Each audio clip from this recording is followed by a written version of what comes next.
Trustee on the Gandhi film foundation. आज मुझे बहुत खुशी हो रही है कि गांधी फिल्म फाउंडेशन की 2 फिल्में PIQL टेक्नोलॉजी से 1000 साल के लिए जतन हो रही है।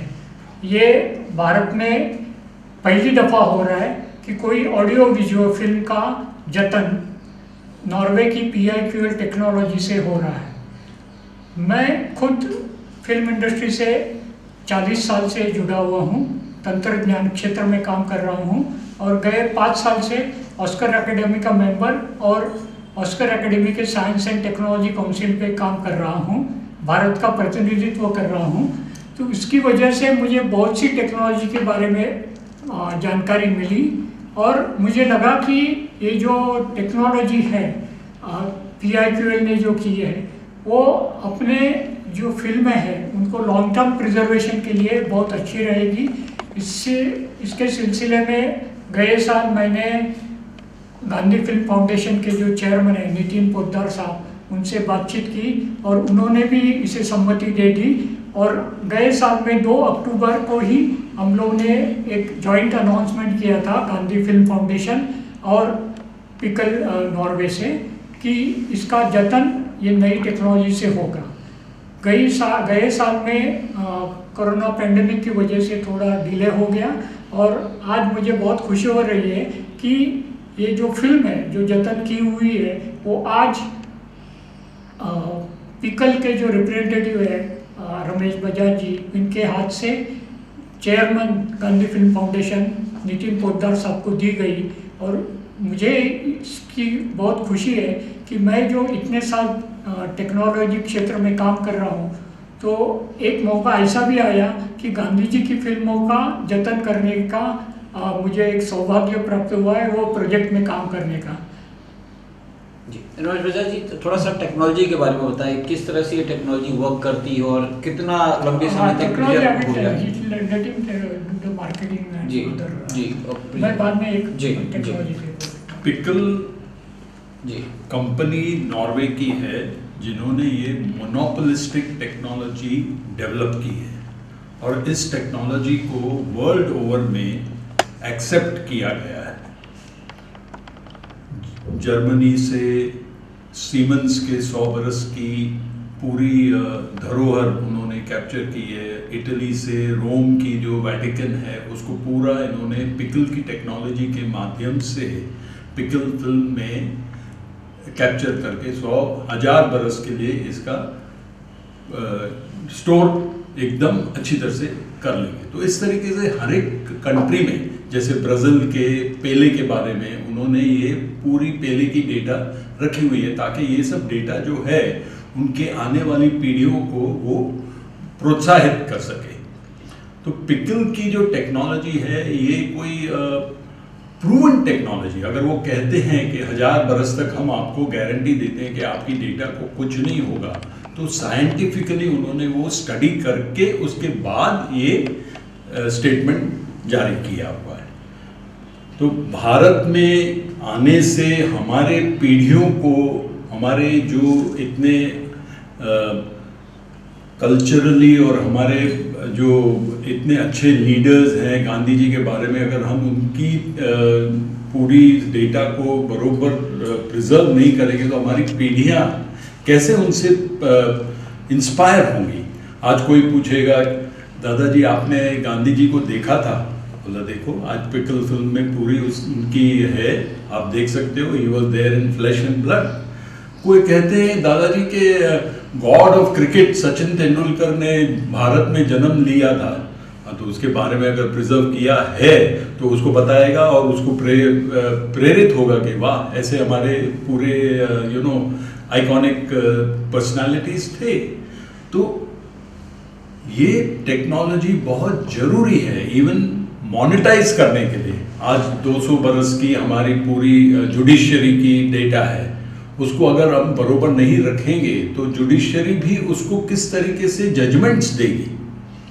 तो ये जो डेटा है सब में लागू होगी, पेपर की डेटा हो, म्यूजिक की डेटा हो, फिल्मों की डेटा हो, किसी भी तरह की डेटा हो। अभी जैसे हमारे मोदी साहब ने बात किया, प्राइम मिनिस्टर मोदी जी ने अपने अजंता एलोरा की एक पेंटिंग के बारे में। तो उस पेंटिंग को हाई रेजोल्यूशन कैमरा से डिजिटाइज करके उसको नॉर्वे में प्रिजर्व कर दिया गया है। अभी हाल ही में हमने अपना ताजमहल के बारे में, भीम बेटा के बारे में, धोलावीरा के बारे में पूरा डेटा कैप्चर करके उसको महीना पहले हमारे एम्बेसडर है, इंडिया के एम्बेसडर नॉर्वे में, उन्होंने जाके नॉर्वे की जो जहाँ पे ये वॉल्ट है उसको बोलते हैं archive, Arctic world archive, Arctic circle के बाजू में एक जगह है स्वालबार्ड, वहाँ पे 100 मीटर डीप अंदर में एक बंद हुई कोल माइन में उसको वॉल्ट कन्वर्ट करके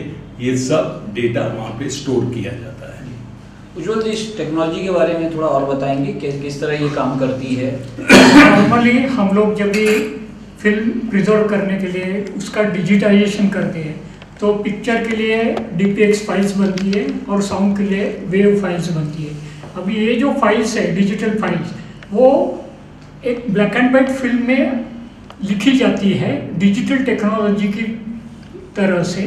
तो मतलब वो फाइल्स 1 and 0 बाइनरी सिस्टम जिसको हम लोग बोलते हैं, कंप्यूटर में जो लैंग्वेज चलती है वैसे बाइनरी सिस्टम से लिखी जाती है। और वो बाइनरी सिस्टम से लिखी जाने की वजह से वो एक परमानेंट रिकॉर्ड हो जाता है, डिजिटल रिकॉर्ड वो फिल्म के ऊपर।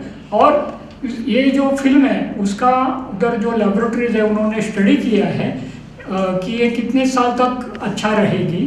तो 2 स्टडीज़ हुआ है, अगर 20 डिग्री सेंटीग्रेड टेम्परेचर और 50% रिलेटिव ह्यूमिडिटी रहेगी तो वो 1000 साल के लिए रहेगी। और अभी जैसे साहब ने बताया कि जो आर्कटिक वर्ल्ड आर्काइव जहाँ पे सब जीरो मतलब 0 डिग्री से कम टेम्परेचर रहता है और 50% रिलेटिव ह्यूमिडिटी रहेगी, तो वहाँ पे 2000 साल के लिए उसका टेस्टिंग हुआ है कि 2000 साल तक वो अच्छी रहेगी। और ये जो चीज़ है वो अभी लिखने के लिए जो मशीन्स है वो अभी नॉर्वे में है, और जो रीडिंग के लिए है वो जो रीडर है पिकल का वो अभी इंडिया में दिल्ली में अवेलेबल है। बट बहुत जल्द वो जो लिखने वाली मशीन भी इंडिया में अवेलेबल होगी। और इसका उपयोग खाली एंटरटेनमेंट के लिए नहीं होगा, तो जितना भी डिजिटल डेटा होगा, whether it is like data from finance, data from legal, data from historical data, all these things we can preserve it for long term, minimum 1000 years. So this is a unique technology, and I'm really happy as a trustee of Gandhi Film Foundation that we have used this technology to preserve Gandhiji's 2 important films, and very soon other films also will be preserved through this technology. And this is really a happy moment for all of us that on the eve of, on the 2nd day of the Gandhi Jayanti, we are announcing this. And this is not only an announcement, a physical can has already been delivered here. So one can will remain in India, one can will remain in Norway to be kept at Arctic World Archive. So this is a historical moment for any audiovisual data from India to be stored using Pickle technology. आखिरी सवाल sir, इसमें गांधी जी की जो 2 फिल्में जिनको अभी preserve किया गया वो कौन सी 2 फिल्में हैं उसके बारे में भी बताएं। आपको तो मालूम है कि गांधी जी की बहुत से छोटी छोटी फिल्में बनाई थी, विट्ठल भाई मुखर्जी जवेरी एंड उनके जो सहायक थे मिस्टर जयकर, वो यहाँ ट्रस्टी भी हैं। और अनफॉर्चुनेटली आज वो अवेलेबल नहीं है, लेकिन उन्होंने भी इसके ऊपर काम किया था जब भी एडिटिंग वगैरह चल रहा था। तो उसमें से 2 इम्पॉर्टेंट फिल्में उन्होंने ही और हम लोग साथ में मतलब सिलेक्ट की। एक फिल्म है दांडी यात्रा के ऊपर और दूसरी जो है गोलमेज परिषद के ऊपर। तो उसमें काफ़ी कुछ इम्पॉर्टेंट हिस्टोरिकल डेटा है और other personalities other than Gandhi ji also are there. And we are really happy to select this 2 important films as a first project to preserve film on pickle technology. आखिरी सवाल बजाज साहब, ये बताइए, अभी तो गांधी जी की 2 फिल्में आपने प्रिजर्व की है, इसके बाद इंडिया में और कितना आप बाजार देखते हैं PIQL के लिए कि आप लोग कितनी और फिल्मों को या और कंटेंट को आप प्रिजर्व करना चाहते हैं या देख रहे हैं? पिकल ने आज पहले 5 करोड़ मध्य प्रदेश हाई कोर्ट के डॉक्यूमेंट्स को प्रिजर्व किया था। ये पहला एक्सपेरिमेंट था। इसके बाद अजंता एलोरा की जो पेंटिंग थी उसको हाई रेजोल्यूशन कैमरा से डिजिटाइज करके फिर उसको प्रिजर्व किया। अभी हमारी कंपनी जो है आर्कियोलॉजिकल सर्वे ऑफ इंडिया के माध्यम से 6 महीने से मैसूर की उनकी ऑफिस में उनके पूरे रिकॉर्ड्स को डिजिटाइज करती है। तो उसमें से ताजमहल, भीमबेटका, धोलावीरा के बारे में आज उसको हमने वहाँ पे आर्काइव, आर्कटिक वर्ल्ड आर्काइव में प्रिजर्व कर लिया। तो ये टेक्नोलॉजी से हमें मोनेटाइजेशन वैल्यू भी आएगी। आज समझो मैं शोले फिल्म की डिजिटाइज कर लेता हूँ, उसको प्रिजर्व कर लेता हूँ। 500 बरस के बाद में जो रमेश सिप्पी साहब के जो फैमिली के मेंबर्स होंगे तो उनकी जो फिल्म की डेटा है कोई भी चैनल लेगा तो उसको भी 2 पैसे देना पड़ेगा, क्योंकि ये एक वैल्यूएबल चीज़ हो गई। डेटा को अगर आप प्रिजर्व नहीं करोगे तो उसकी वैल्यू खत्म हो जाएगी। आज बरोबर जुडिशियल जजमेंट भी अगर उसको बरोबर नहीं प्रिजर्व किया गया तो जजमेंट भी आपका बरोबर नहीं होगा। तो records have to be maintained properly. Judicial हो, म्यूजिक टी सीरीज की जैसे इतनी उसकी म्यूजिकल बैंक है, वो अगर उसको नहीं बरोबर प्रिजर्व करोगे तो कैसे चलेगा। आज मैंने 50 बार देखी हुई है मुगले आजम, हर बार मैं देखता हूँ उसमें स्क्रैचेस हैं, डिस्कलरेशन होता है, ये वो। अगर उसको बरोबर प्रिजर्व किया गया होता तो मज़ा भी आता देखने के लिए और चैनल को भी 2 पैसा मिलता कि भाई मुझे भी ये दिखाने में, अपने दर्शकों को दिखाने में 2 पैसा मिलता ही है। लेकिन बस अभी आपके एक सवाल होता है कि 500 साल बाद जब लोग देखेंगे तो उसमें कुछ नहीं जैसा था वैसा दिखेगा, या फिर उसमें कुछ, क्योंकि टेक्नोलॉजी और बढ़ चुकी होगी, टेक्नोलॉजी कुछ और आ गई। आज 20 साल पहले मोबाइल, ये टेक्नोलॉजी से नहीं आप इस फिल्म के मीडियम को वायरस डाल सकते हो, नहीं उसको आप छेड़छाड़ कर सकते हो। एक बार उसमें गई ये data, it is based on Kodak film. Kodak film के ऊपर एक स्पेशलाइज्ड कोटिंग है जिससे एक बार इसमें डेटा गई तो वो परमानेंट हो जाती है। तो इसको कोई भी छेड़छाड़ नहीं कर सकता है, वायरस नहीं लग सकता है। और यहाँ इनकी ऊपर स्टडीज की गई है, जैसे सन के सोलर फ्लेयर्स होते हैं तो उसको भी इन्होंने ये फिल्म को एक्सपोज किया, उससे भी डेटा को कुछ नुकसान नहीं हुआ, कोई भी डेटा का लॉस नहीं हुआ। तो हम जब कहते हैं कि 1000 बरस, तो वो एक साइंटिफिकली उसका एक्सपेरिमेंट करने के बाद में ये फिगर दिया गया। जैसे उस वक्त टेक्नोलॉजी और अलग होगी, कुछ एकदम चेंज होगी वहाँ पे, पता नहीं क्या होगा वहाँ पे। परफेक्ट सवाल। जो सॉफ्टवेयर से ये डेटा को उस फिल्म में डाला गया वो सॉफ्टवेयर को भी डाला जाता है। तो 500 बरस के बाद में वो सॉफ्टवेयर जो है, कंप्यूटर तो उसको पढ़ पाएगा, तो वो सॉफ्टवेयर को भी प्रिजर्व किया जाता है। तो वो भी बहुत ज़रूरी है क्योंकि सॉफ्टवेयर तो आगे बढ़ता ही जाएगा। तो इसको आप सॉफ्टवेयर, जिस सॉफ्टवेयर से ये डेटा को उस फिल्म में प्रिजर्व किया गया वो सॉफ्टवेयर भी है इसके अंदर, तो आपका सॉफ्टवेयर भी लॉस नहीं होता है। ओके, यहाँ पे आता है बात पैसों की, कितने कुछ फीस वगैरह है, कुछ ऐसा डेटा का भाई 500 लाख इतना फीस होगी, 1000 पे इतनी, ऐसा कुछ है कुछ? आज ऐसा है, देखो हर एक मार्केट का अपना अपना कैपेसिटी होती है उसको कॉस्ट को अब्जॉर्ब करने की। आज आप नई दवाई डालते हो अमेरिका में, अमेरिका $10 से वो दवाई खरीद सकता है। वही दवाई अगर आप बॉम्बे इंडिया में डालोगे तो हम 100 रुपये से ज़्यादा में नहीं खरीद पाएंगे। तो हर एक मार्केट का उनको सोचना पड़ता है कि ये मार्केट में हमें ये मिलेगा और ये मार्केट में हमें ये मिलेगा। तो अभी तक इंडिया के बारे में हम लोग उनसे बातें कर रहे हैं कि देखो भैया, इंडिया की जो मार्केट है उसकी जो एक यूनिकनेस है उसको आप मद्देनजर रख के सेम प्राइसिंग नहीं कर सकते हो। तो they are working on it कि भाई किस तरीके से हम ये मार्केट के लिए ऑप्टिमम प्राइसिंग का बात करके हम इस मार्केट में आ सके, क्योंकि इसके बारे में किसी ने उनको बताया नहीं था।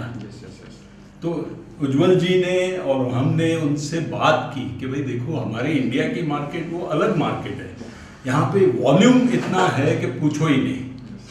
तो आप और ये जो फिल्म है ये अभी कॉम्प्लीमेंट्री बेसिस पे हुई है, तो यहाँ पे तो कोई प्राइस टैग नहीं है आज जो हम- बिकॉज ऑफ गांधी जी, हाँ, गांधी जी। हाँ। ऐसे अम्बेडकर जी की फिल्म बनी है, हाँ ऐसी फिल्म बनी है कहीं कहीं। बहुत सारी, हाँ। बहुत सारी। तो क्या है, हमें उसका उपयोग क्या है उसको भी मद्दे रखना है कि पैसा तो खर्चा भले होगा, गवर्नमेंट का भी होगा, मगर उपयोग क्या है उसका, किसके लिए उपयोग है। एजुकेशनल के लिए उपयोग है तो हम उसको बोल सकते हैं कि आपने प्रॉफिट करना है, मगर इतना प्रॉफिट नहीं करना है, बस क्योंकि आपको जो दूसरे तरीके से बेनिफिट मिलेगा वो उसका आप वैल्यू नहीं लगा सकते हो। Yes yes yes. लास्ट में कुछ कहेंगे दर्शकों से मैसेज? दिस इज एक तो ये बहुत ऐतिहासिक दिवस है कि पहली दफ़ा audio visual film pickle technology से प्रिजर्व की गई है भारत में। तो मुझे लगता है कि इससे एक नई टेक्नोलॉजी का उदय हो रहा है